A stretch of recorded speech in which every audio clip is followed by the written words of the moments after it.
Foreign Affairs Minister Vivian Balakrishnan says the US and China must make strategic choices to resolve contradictions between them. The minister has told Parliament this would help Singapore maintain good relations with both countries who are locked in a trade war. Tan Se-hui with more. One MP highlighted the need for Singapore to maintain good relations with both the US and China. Foreign Affairs Minister Dr. Vivian Balakrishnan said the key variable is actually the relationship between the US and China.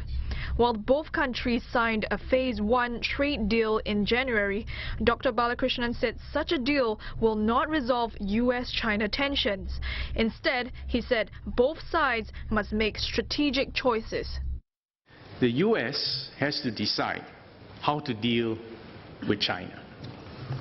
It can work with China in the global order, get China to participate within a rules-based system, and compete with China on a fair basis.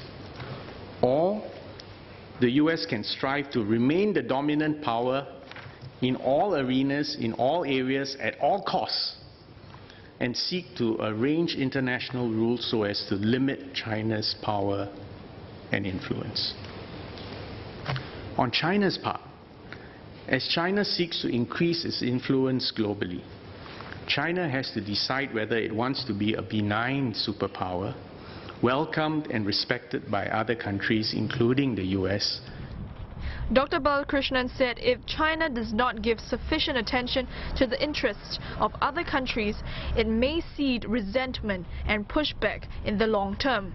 He urged both sides to reach mutual understanding, otherwise other countries may be left scrambling to avoid the fallout.